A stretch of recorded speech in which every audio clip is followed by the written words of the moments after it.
literally hyperventilating right now. Like, I am physically pacing the floor of this room. Snark Squad, I cannot. You're actually sweating. I am. Because I simply cannot process the sheer unadulterated delusion that just graced our television screens. Like, are you kidding me right now? It's a lot to take in. A lot. Are we actually, as grown adult women, in the year of our Lord, fighting over a dirty, filthy, stringy mop and throwing a literal Last Supper on national television? I'm screaming. My vocal cords are actively damaged from yelling at my TV last night. Yeah, the Magic City. That is what the tourism board calls it, right? But let me tell you, babes, the absolute second these women sat their sequined, aggressive shoulder pads down on those reunion couches. Oh, the shoulder pads were weapons. Literal weapons. But the second they sat down, Birmingham lost every single ounce of magic it ever possessed. Poof. Gone. Completely evaporated. Evaporated into the humid southern air, replaced entirely by, bad apologies, weaponized religion, and honestly the most unhinged, deeply uncomfortable power dynamics we have witnessed on a reality stage all year. Seriously. It was a masterclass in psychological warfare. Snark Squad, babes, happy weekend. Because by the time you hear this chat, it will officially be the weekend, so babes, cheers to you. I'm so emotionally overwhelmed right now, I need a liquid coping mechanism immediately. Oh, babes, you already know the drinks are flowing tonight. And yes, we have pineapple and tequila on deck. Thank goodness. Because frankly, surviving that reunion required hard liquor and an immediate escape from reality. Oh my gosh, yes. And let me just spiral for a second because we need to talk about the actual science of this. There is something fundamentally, spiritually magical about pineapple. Okay, here we go. No, listen. You add pineapple juice to literally anything, and suddenly my brain chemistry alters. The serotonin immediately spikes. I'm no longer sitting here holding a microphone. I am emotionally transported to a cabana. A cabana in your mind? Yes, every single drink with pineapple automatically feels tropical. I am sitting here taking one sip, and I am emotionally planning 3 future vacations based entirely on this flavor profile. 3 vacations in this economy. I am thinking Bora Bora first, obviously, for the overwater bungalows. Then maybe a quick pivot to Cabo just for the aesthetic and the Instagram grid. And obviously we have to hit the Maldives before the ocean swallows it whole. Please, it is not the pineapple. What do you mean? It's the tequila. Tequila immediately creates a dangerous, frankly, terrifying level of unearned confidence. It rewires your DNA. Okay, fair. One sip of a pineapple margarita, and I am suddenly speaking to you like a woman who owns vast stretches of beachfront property in St. Bart's. You do sound very wealthy right now. Thank you. I become a woman who actively hides multi-millions in an offshore bank account in the Caymans. I become untouchable. Like, I am currently draped in imaginary white linen, judging regular people from my imaginary infinity pool. I love that for you. That is what tequila does. It breeds delusion. It is so true, though. We are entirely different people right now. We are our vacation selves. We are rich. We are unbothered. And let's be real, weekend cocktails just hit differently than a Tuesday drink, Oh, completely. Because a Tuesday drink is sad. A Tuesday drink says, I am a slave to capitalism, and my boss sent me 3 emails at 6 p.m. Right, it's a coping mechanism. Exactly. But a weekend drink says, I'm the CEO of my own delusional fantasy. I feel powerful. I feel ready to judge. I feel like I could buy a yacht right now. It's the nectar of the delusion, babes. We are manifesting wealth through agave. But before we completely lose ourselves to the tequila and the reality TV mess we are about to tear apart, we need to discuss actual reality. Oh, the real world. The trenches of real life. Oh. Because, babes, we need to discuss party planning. Oh my gosh, do not even remind me. My chest is getting tight just hearing the words out loud. Breathe through it. Because as we mentioned to the Snark Squad yesterday, our niece is turning 14 this week. 14. And babes, we are planning the entire thing. We took this upon ourselves for some reason. A massive mistake. And honestly, party planning is hard. It is so incredibly hard. I am spiraling. I have not slept a full night in a week. It is not just hard, it is a psychological war zone. You are trying to please a Gen Z teenager. Terrifying. Do you know how terrifying that demographic is? They are ruthless. They can destroy your self-esteem with a single, unblinking stare. It is the absolute terror. Trying to make a party feel cool for a 14-year-old girl right now is like trying to defuse a bomb while blindfolded and wearing oven mitts. That is highly accurate. They know everything. They have seen everything on TikTok before it even happens in real life. They judge everything. The crushing pressure of picking the perfect theme has been keeping me awake at night, just staring at the ceiling. You've sent me so many texts at 2 a.m. Because I am second-guessing every tiny aesthetic decision. Are pastels out? Is neon cringe? What does coquette even mean in the context of a backyard patio? Am I supposed to tie little pink ribbons to the patio furniture? It means you are going to spend way too much money at Target on things that look like they belong in a Victorian dollhouse. Yeah. Only for her to look at it, blink slowly, and say, oh, cute. With that flat, deadpan vocal fry tone that shatters your soul into a million jagged pieces. I will cry. I will actually cry if she does that. You will hand her a carefully curated aesthetic experience, and she will respond with the enthusiasm of someone reviewing a terms and conditions document. The emotional damage. I cannot even articulate the profound emotional damage of comparing your Pinterest mood boards, which look like a literal-styled magazine shoot for Vogue with professional lighting, to the sad, wind-blown, slightly lopsided reality of what we actually set up. The streamers always look depressed in real life. They look so depressed. The balloons are already losing helium. I just desperately need to maintain the title of favorite aunties forever. I need it for my ego. I cannot lose my status to a teenager. Which is exactly why we went with the Y2K glow-in-the-dark theme. We had to pivot. We had to. It's nostalgic for us because we actually lived through the trauma of low-rise jeans, and it is ironically retro for them. But the panic, babes, let's talk about the sheer unadulterated panic of the last-minute Target runs. Oh, the sweat. I was sweating in the party aisle, buying up every single glow stick in a 10-mile radius, standing under those fluorescent lights, intensely debating if these cheap plastic shutter shade sunglasses are ironic chic or just literal garbage that will end up in a landfill by Tuesday. It's a fine line. And what games do teenagers even play anymore? Do they play games? Or do they just sit in a circle, not making eye contact, and make TikToks while staring into the blue light of their phones? I genuinely think they just stand near each other and text each other while in the same room. I don't know. I'm so out of touch. We bought the giant Jenga. We bought all those giant outdoor Jenga blocks because I thought, oh, interactive physical activity. And now I am terrified they're just going to look at it like it's a relic from the Stone Age. Like I'm forcing them to churn butter. Churn butter. And the food choices. My God, the food. Do 14-year-olds eat pizza anymore, or do they only consume matcha lattes, acai bowls, and things infused with adaptogens? We ordered the pizza. We ordered a massive amount of pizza. Thank goodness. If they don't eat it because it doesn't fit their macros or whatever teenage wellness trend they are on, I will eat it. I will happily eat the rejected carbs. Yeah. But babes, we also need to discuss the cake. Yes, the cake. Because after way too much intense, heated debate in the group chat, we landed on Traylicious. And babes, this cake is elite. It is undisputed. Top tier. God tier. I will spiral hard about this all night. Do it. Traylicious is one of the greatest cake flavors of all time, and it demands more societal respect. I am so tired of the disrespect. People don't understand the vision. If I have to go to one more birthday party, one more wedding, one more bridal shower, and eat an overly expensive fondant-covered nightmare that tastes like sugary cardboard, I am going to scream and flip a table. Fondant is an insult to the culinary arts. Yeah. It is an affront to bakers everywhere. It is edible Play-Doh. It is not food. It is not food. Ringo. You are paying $300 for a cake that looks exactly like a Gucci purse, which is great for a photo, but then you slice into it and it tastes like actual drywall. Exactly. Birthday cake rankings are very simple, and I will not be taking questions on this. Anything soaked in 3 kinds of milk is at the absolute top. It is moist. It is decadent. Oh. Followed closely by a deeply rich, flourless chocolate fudge. And absolutely dead last, buried under the earth, is whatever dry, crumbly vanilla sponge is hiding under a 1/4-inch layer of stiff, inedible fondant. Yes, 1,000 times yes. The deep emotional importance of having a good dessert cannot be overstated. It's the grand finale. A bad cake literally ruins the entire memory of the party.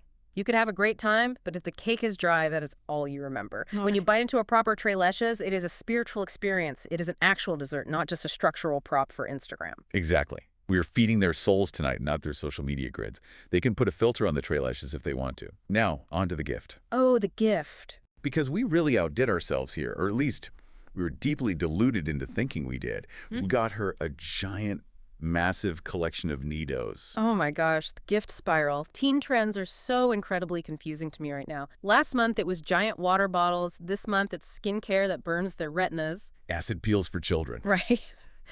But These squishy toys, I actually totally get it. I admit it, Snark Squad. I am weirdly satisfied by them. They are so ridiculously stress relieving. They feel amazing. You just grab this little rubbery, glowing blob, you squeeze it, and suddenly your anxiety about the party decorations, your mortgage, and your impending doom just melts away. I am legitimately scheming about keeping some for ourselves. Oh, we are definitely keeping some. I am already formulating the lie. I'm going to say, oh no, one of the boxes got lost in transit. Shipping is so crazy these days. Guess I'll just have to keep this giant, glowing, squishy cube for my office desk. It is fascinating if you look at the sociology of it, though.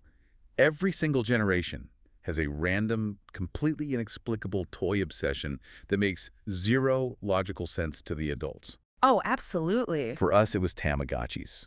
Literally digital pets that woke us up in the middle of the night to feed them pixels. The stress of keeping a Tamagotchi alive. And Beanie Babies, which we were entirely convinced were going to appreciate and value and pay for our college tuition. I still have mine in a plastic tub. Tragic. For this generation, it's squishing brightly colored inanimate objects to cope with the sheer existential dread of being a teenager in the 2020s. Honestly, I fully support it. I respect the coping mechanism. I will be taking the pink one. I call the blue one. Honestly, though, despite the anxiety, the best part of the party might end up being the weather. Really? Yes, because it's outdoors. And babes, outdoor parties automatically feel classier. It just elevates the entire vibe. I heavily debate this. I violently, heavily debate this premise. What? No, stop. Think about it. Everything is better outdoors. Nature is chic. Nature is an aesthetic. It absolutely is not. Think about all the activities that instantly feel 10 times more sophisticated when you do them outside. Brunch. Stunning. You're sipping mimosas in the breeze. A breeze that blows your napkin away. Reading a book on a park bench. You look like a mysterious intellectual who has their life together. Wine nights on a patio. Incredible, very Tuscan villa. Yoga in a park. You're a wellness goddess. Okay, but Concerts, pure magic. Movie nights under the stars. Dinner parties with string lights. It is a Pinterest dream. It is romantic. babes, you are living in a delusional, heavily curated Pinterest board. You are romanticizing a reality that does not exist. I am not. Do you know what immediately, violently ruins every single one of those so-called chic activities? Bugs. Oh, well, bugs, yeah. Humidity. A sudden, aggressive gust of wind that blows your precious, wet, Trix-licious cake right into your lap. Nature is not chic. Nature is a relentless nuisance. You are so cynical. You sit outside for a chic wine night, and within exactly 5 minutes, a mosquito has bitten your ankle, the ice in your perfectly crafted drink has melted into tepid, watered-down backwash, and you are actively sweating through your silk top. Okay, the sweating part is true. Indoor climate control is the true peak of human sophistication. We invented walls and AC for a reason. You have no romance in your soul, but fine, whatever. Tonight, we are indoors in the AC in our pristine studio. And for anyone watching the video feed right now, tonight we are wearing our rainbow blazers. Yes, we are. And babes, the vibes are absolutely immaculate. Truly immaculate. Yeah. It is wild how clothes literally, fundamentally change your brain chemistry and alter your posture. Yeah, they really do. You put on a structured rainbow blazer with a sharp shoulder, and suddenly you are an authority figure. You are ready to issue subpoenas. I feel so powerful. I feel a desperate, intense desire to wear matching outfits constantly now. I I feel like we are the actual reality TV reunion hosts. Yep. We are the alpha producers. Yes. We're sitting on the couches holding the cards, and we're ready to grill the cast to a crisp. We are the judge, the jury, and the fabulously dressed executioners of this reunion. Okay, babes, enough spiraling about our lives because we desperately need to get into this reunion. We really do. We need to talk about the mess that is Birmingham. Let's start with the absolute overarching power dynamic that completely suffocated this group and ruined the ensemble. Because if we are looking at the narrative flow of this entire season, everything, and I mean literally every single micro-interaction centers entirely on Stormi's wealth. Yep. Her control, and the fact that she was acting like the Don Corleone of Birmingham. She was operating like a mob boss in a sequin dress. Oh my gosh, the Reddit discourse has been so loud about this. It is deafening. Fans are complaining left and right that the show isn't a collective at all. It's really not. The title of the show is a lie. It is The Stormi Show, featuring a revolving door of women she occasionally allows to stand in her periphery. Exactly. Carlos King set this entire premise up to be about a sisterhood of boss women building million-dollar brands in the South, uplifting each other, but it immediately devolved into kissing the ring of the one woman who already has the millions. We have to look at the behind-the-scenes mechanics to understand why they're acting like this. Look at the analytics of the power dynamics. Really? Stormi was explicitly named a producer on this show. Yeah.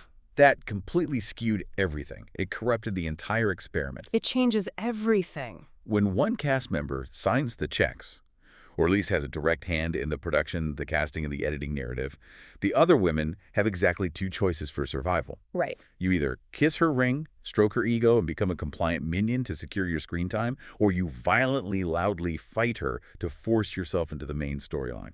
There is no in-between. None. You cannot just be her peer. It destroyed the ensemble vibe because she is basically their boss. It really did. It felt like an HR retreat run by a narcissist who makes you do trust falls but also signs your paycheck. And that perfectly explains this insane 52-hour TikTok live situation. Oh, but the wave. Babes, let's break this down because it is madness. Stormi has this massive canvas beauty collaboration with Lala Anthony. Huge deal. Major bags being secured. Good for her. Right. And she streamed for 52 hours straight. 52 hours. First of all, the human body is not meant to be on a live stream performing for the internet for 52 hours. That is sleep deprivation. She is running on pure, unadulterated capitalism, espresso, and this sheer desperation to break a sales record. It is a hostage situation of her own making. Exactly. But here's where the reality TV drama bleeds into the business. Tiffaney was uninvited to this massive career-defining event because, according to Stormi, Tiffaney upset her spirit. I cannot with that phrase. I gasped when she said that. Upset her spirit. What a devastating, hyper-spiritual, completely unarguable way to tell someone they are annoying you. You can't argue with someone's spirit. It's brilliant, actually. Yeah. It's a very Southern, deeply passive-aggressive way of saying, you do not worship me enough to be allowed in my presence when the cameras are rolling. Yeah. Because Tiffaney's whole issue, and she finally brought this to the reunion couches, thank God, is that she accuses Stormi of using the other Belles for free labor to sell her products. Which is a valid point. Highly valid. Tiffaney sees right through the setup. Stormi invites them to hang out at the live, framing it as a fun sisterhood moment, but really, they're just unpaid props. They are background dancers designed to drive engagement, keep the energy up, and push sales for Stormi's personal brand. But then Kayla jumps in. Of course Kayla jumps in to defend Stormi, completely undermining Tiffaney's entire argument, claiming she got on the live for 30 minutes and was paid very, very well. Allegedly paid very well. Right. So let me push back on this. I need to know your take on this. If you are a literal multimillionaire, should you be paying your reality TV co-stars out of your own pocket to show up to your brand event? Yeah. Or is the massive camera time and the cross-promotion exposure enough payment? If you are asking them to actively sell your product, if you are handing them a microphone and saying, tell the people to buy this body butter, you pay them, period. Totally agree. Exposure doesn't pay the mortgage. But Kayla jumping in to brag about being paid very, very well for a measly 30 minutes of work is exactly why Tiffaney and Amber accuse Kayla of being Stormi's minion. They dragged her. They read her for filth. They literally call her Stormi's Duracell battery because she just keeps going and going and going, doing Stormi's bidding, defending her at every turn, fighting her battles. The Duracell battery comment took me completely out. It was on the floor. But Tiffaney's core issue with that TikTok live isn't even just about the money or the free labor, right? Right. It's her deeply held belief that Stormi uses her money to force respect from the group. She thinks Stormi leaves with her wallet because she doesn't have the personality to lead with actual influence. A very sharp read. And babes, that exact belief, that exact tension is what caused the absolute most unhinged fight of the entire season. We have to talk about the mop incident. Clean up on aisle 4. Let's really meticulously break this down because it is the pettiest, most ridiculous, structurally absurd flashpoint for a season-long feud I have ever witnessed in the history of reality television. Okay, so paint the picture. They are at the Civil Rights Institute, a place of deep, profound historical significance and reverence. A museum. And they are fighting over a cleaning implement. A joke about mopping went terribly, terribly wrong. Stormi, playfully or aggressively, depending on who you ask, told Tiffaney to mop. Just a shady little comment. Light shade. But then Tiffaney's friend Chanel decides to escalate it to nuclear levels by stepping in and saying, You wouldn't ask a multimillionaire CEO to pick up a mop. Which is such a wild, deeply classist thing to say out loud on a microphone that is recording audio for national television. Insane. I want to tear apart Chanel's comment for a second, because why on earth did Tiffaney let her friend say that without correcting her? By letting her friend weaponize Stormi's wealth as a shield against manual labor, she completely alienated the entire audience. Yeah, she really did. Think about the demographics. The people buying Stormi's bodyboat, the people sitting at home watching this show, are regular, hardworking, non-millionaire people who probably use a mop every single Sunday in their own kitchens. Exactly. We mop. You cannot go on TV trying to be relatable and act like touching a cleaning implement is beneath a CEO. It was profoundly out of touch. It was giving Marie Antoinette. It was so out of touch, it was disgusting. And Stormi was rightfully furious, but she refused to address it during what she called her multi-million-dollar week. Naturally. Which, of course, is just another ridiculous flex. She's basically saying, I am physically too rich, my bank accounts are too full this week to deal with your peasant mop comments. It's incredible. So we bottle all that up, and we finally get to the reunion, and the insults they are trading are just out of control. It is vitriol. Stormi tells Tiffaney she's jealous, that her spirit is dark, and she literally calls her a pro. The venom was palpable. You could feel it radiating off the screen. But the hair insults, babes, the hair insults were a masterclass in petty elementary school warfare. Oh, so bad. Stormi looks at Tiffaney dead in the eye and says her hair looks like a goddamn mop tonight. I screamed. I literally covered my face with a throw pillow. And Tiffaney fires right back without missing a single beat, zero hesitation, that Stormi's hair is a mop. It was just goddamn mop back and forth, like two toddlers fighting in a sandbox. And the absolute horror and delight of it all is that they are doing this while wearing the most chaotic, aggressively styled outfits. Tiffaney's dress was a choice. A massive choice. I'm sorry, but people sitting in giant, aggressive, pointy shoulder pads that look like they could take out an eye shouldn't throw stones. It was a hot Birmingham mess on that stage. It was visually and verbally chaotic. It was an assault on the senses. But the mop incident didn't just end with words. It ended with physical displacement. Let's talk about the Sprinter van. Oh, the Sprinter van. They are leaving Stormi's massive estate. They're sitting in this enclosed vehicle, and Stormi literally flexes her producer muscles and kicks Tiffaney out of her house and off the property. Out of the van. And how does Tiffaney respond? This is the psychology of reality stars.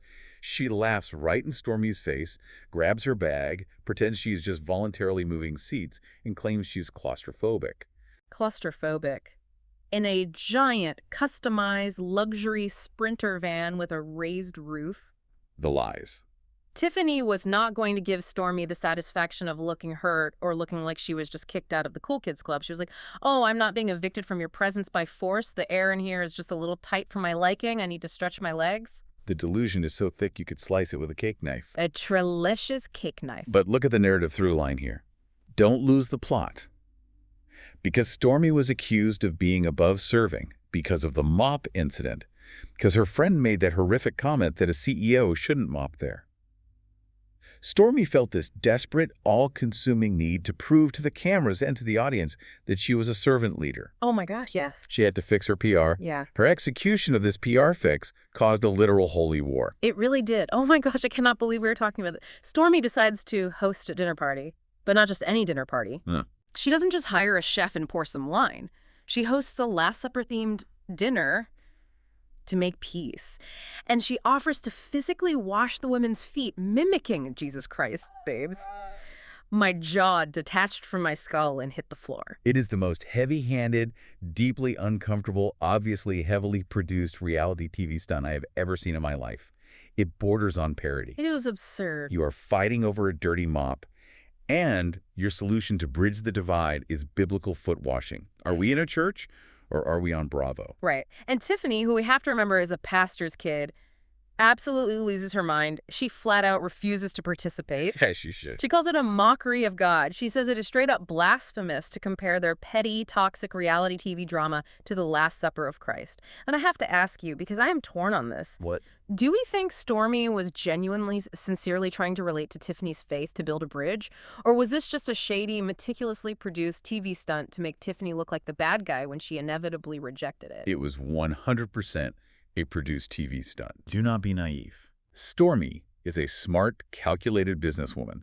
She knew exactly what she was doing down to the microscopic level. She knew Tiffaney was deeply religious, and she knew Tiffaney publicly called her out for not being a servant. Okay, that makes sense.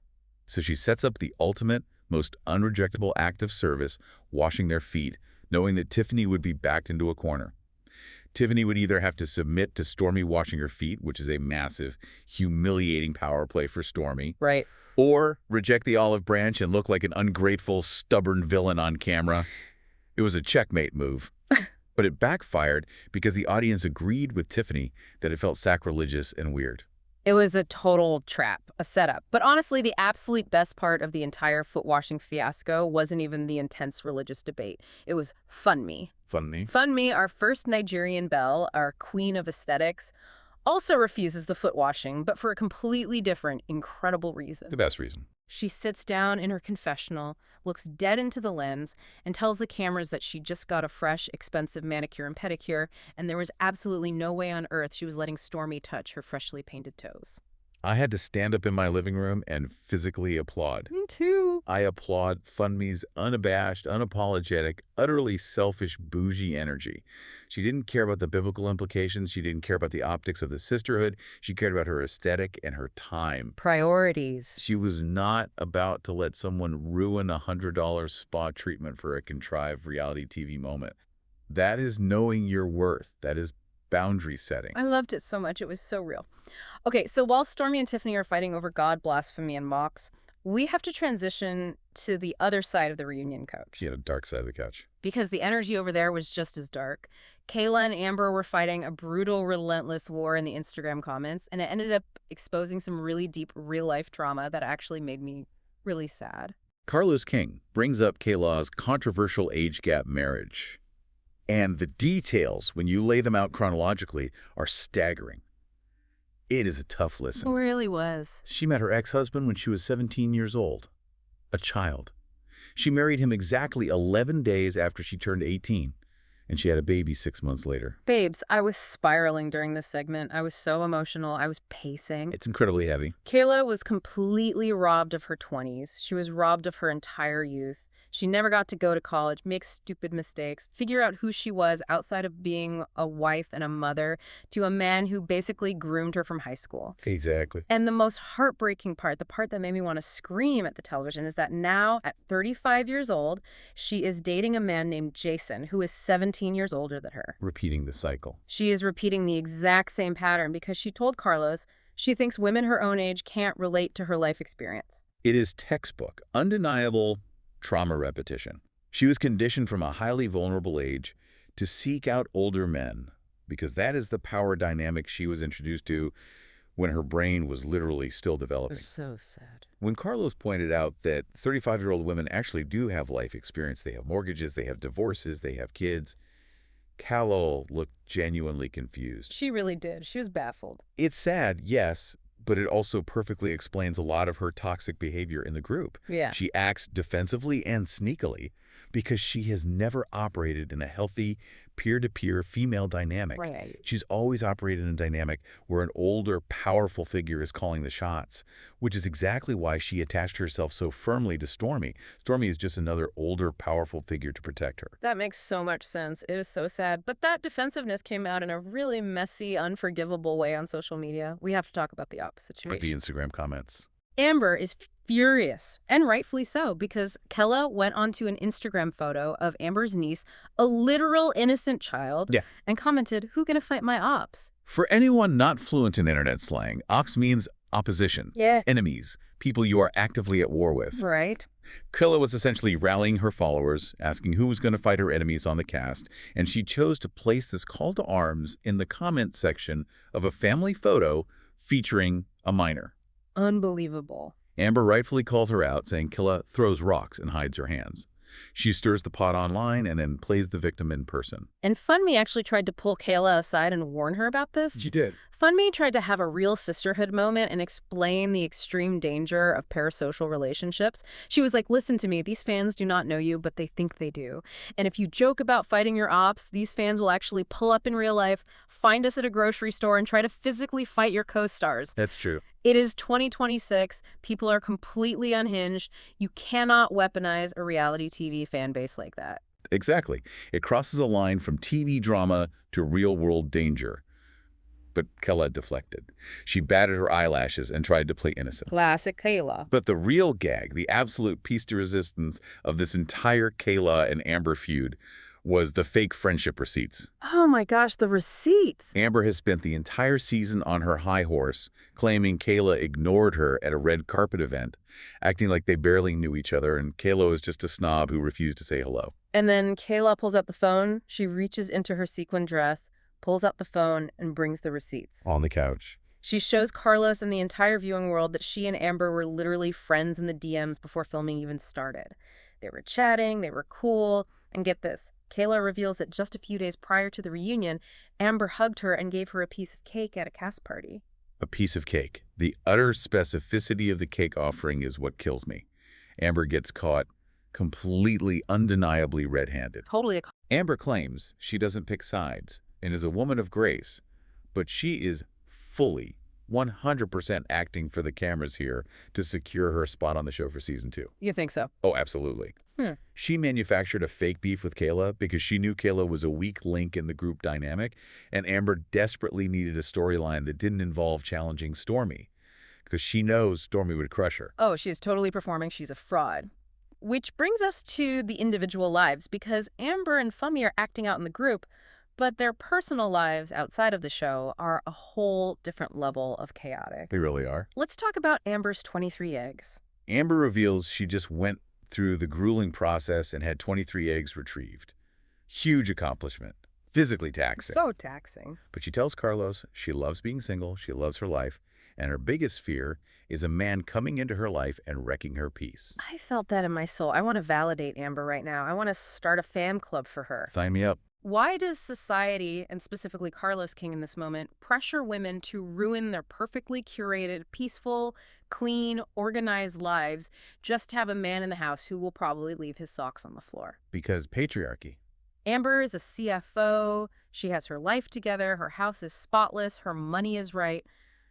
Why is the ultimate goal always presented by men as, you need to make room for a man? Why can't the goal just be peace? Because Carlos King, representing the patriarchy at large, cannot conceptualize a woman being fully actualized and happy without a male counterpart. So frustrating. And the absolute sheer ego of Carlos King in this segment was sickening.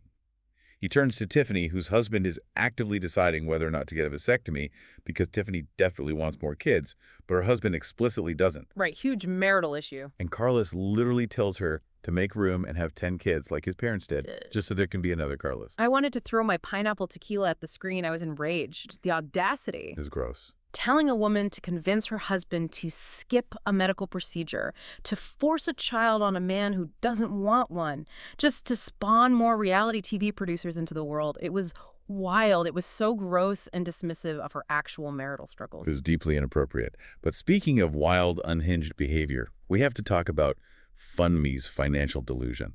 Oh, Funme. Because this might be the most dangerous, terrifying plotline on the entire show.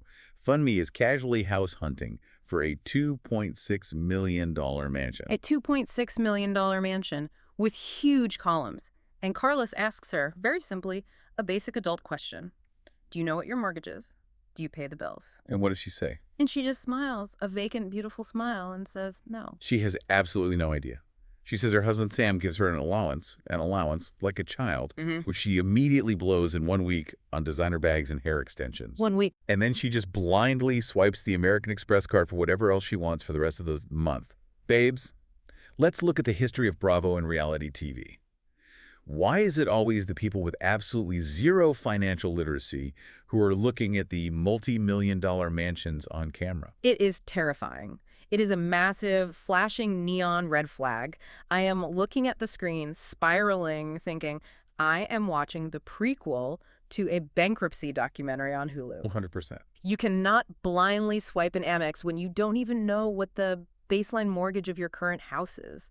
It's giving me anxiety just talking about it. I want to check my own bank account right now. It's giving future true crime podcast. Right. It's giving federal indictment. It's giving, where did the money go? Exactly. But honestly, this is exactly why we love them. They provide the extreme mess so we don't have to live it in our own lives. We can judge them from the safety of our apartments. Which brings us to the most important part of the night. Babes, it is time for the rapid-fire breakdown. Let's do it. We are handing out awards. Award number 1, Best Reunion Read. Ooh, tough category. There were so many sharp lines, but we have to narrow it down. The nominees are Funmi claiming she's always direct when Tiffaney tries to shade her, Stormi's classic, albeit overused, you're just jealous you can't be me, and of course the mutual goddamn mop hair insults. Babes, what is your pick? Defend your thesis. I have to give it to the mutual goddamn mop. Really? Hear me out. I know it's lowbrow. It wasn't the cleverest read, it wasn't the most intellectual, it lacked the poetry of a true housewives read, but the sheer visceral speed at which they both deployed the word mop to attack each other's physical appearance was reality TV gold. It was fast. It was a race to the bottom of the barrel, and they both won. It was pure, unadulterated hatred. I have to violently disagree. I am giving it to Funmi. When Tiffaney tried to corner her with that whole long-winded if the shoe fits speech about influencers, and Funmi just stared her down. Ice cold. Completely unbothered, didn't raise her voice, and said, yes, I was talking of you. I'm always direct. It was chilling. It shut Tiffaney down completely. Funmi does not play. She is an assassin. Fair point. Funmi has absolute ice in her veins. She is terrifying in the best way. Okay, award number 2. Most likely to hold a grudge forever. Who is taking this beef to the actual literal grave? Oh, this is tough. Is it Amber? Amber. Because Amber refuses to admit she gave Kayla that piece of cake. She was literally presented with hard photographic evidence of her own friendship, and she still doubled down on hating Kayla. That takes a level of stubbornness that is almost admirable. No, babes, you are completely wrong. It is Tiffaney. You think? Tiffaney will never, ever, as long as she has breath in her lungs and a pulse in her veins, forgive Stormi for the mop incident. You can tell by the micro expression. Oh, hey, true. Watch the way her jaw physically clenched every time Stormi spoke. Tiffaney feels a deep spiritual level of disrespect, and she is going to nurse that grudge until the end of time. She is feeding that grudge 3 meals a day. You're right. Tiffaney is holding on to that mop like it's a flotation device on the Titanic. Okay, award number 3. Friendship or performance? Let's analyze the body language on these couches. Tiffaney and Amber were holding hands the entire time. Sweaty palms, gripping each other. Was that a genuine sisterhood bond or a desperate alliance to survive Stormi's wrath? It was pure performance. It was a tactical military alliance. Right. Amber realized she didn't have the capital to challenge Stormi on her own, so she allied with the only person who would be. Tiffaney. And Tiffaney needed numbers so she didn't look crazy. Exactly. They were holding hands to physically anchor themselves against the Don Corleone energy radiating from the other couch. It was survival instinct, not friendship. Exactly. It was giving survivor alliances. And what about Kayla and Stormi? Is Kayla actually Stormi's friend or just her Duracell battery? I still feel bad for Kayla. Stop feeling bad for her. She is a grown woman. Kayla is a minion. I'm sorry she is. She surveyed the landscape, found the wealthiest, most powerful person in the room, and attached herself like a remora fish to a great white shark. She wants the protection, the free promotion, and the proximity to wealth. It is a transactional relationship disguised as sisterhood. I hate that you are right, but you are not wrong. Finally, the biggest award of the night. Main character reunion energy. Who controlled the room? Who directed the flow of traffic? This is not even a debate. It is obviously, undeniably Stormi. Obviously Stormi. But let's discuss how she controlled it. Did her Don Corleone energy ruin the ensemble vibe of the show? Did she steal every scene, or did she just violently suffocate the rest of the cast? She suffocated them. She sucked the oxygen out of the room. Yeah. When you are the producer, the wealthiest cast member, and the central hub that everyone else is orbiting, you don't even have to speak to control the room. Every argument was either about Stormi, defending Stormi, or attacking Stormi. The other women barely had personal storylines that didn't somehow connect back to Canvas Beauty. She was the main character, but to the absolute detriment of the collective. The show is broken because of it. Wow, that is exactly it. You nailed it. Babs, what a ride. I'm exhausted. I need another pineapple tequila immediately to calm my nerves. Make it a double. I need to wash the taste of fondant and fake apologies out of my mouth. Snark Squad, thank you so much for hanging out with us this weekend and surviving this absolute chaos. You are the real MVPs for listening to us spiral. It has been a deeply exhausting journey of mops, millionaires, fake cake receipts, and misdirected spiritual interventions. But before we go, we have to leave you with one final provocative thought to chew on while you go about your weekend. Give it to them. If a reality show is explicitly billed as a sisterhood or a collective, can it actually survive if one cast member signs the checks and acts as a producer? Or is reality TV sisterhood just a complete fabricated myth that we desperately want to believe in? The power dynamics will always poison the well, babes. It's inevitable. Capitalism ruins sisterhood every single time. So true. Now, Snark Squad, we need you in the comments right now. We have mandatory audience call to action questions. First, what cake flavor reigns supreme? Defend your choices with your life. Second, are outdoor parties automatically classier? Or am I right about the bugs ruining literally everything good in the world? Third, what gift would you buy a 14-year-old today? We need backup ideas just in case the Nidos completely fail and we lose our favorite auntie status. And most importantly, who won the reunion tonight? Sound off in the comments. We read all of them and we judge some of them. Remind yourselves to like, comment, subscribe, and share this chat with your messiest bestie. Because if you aren't watching reality TV with your messy bestie, what are you even doing with your life? Stay messy, stay delusional, and we will see you on the Snark side.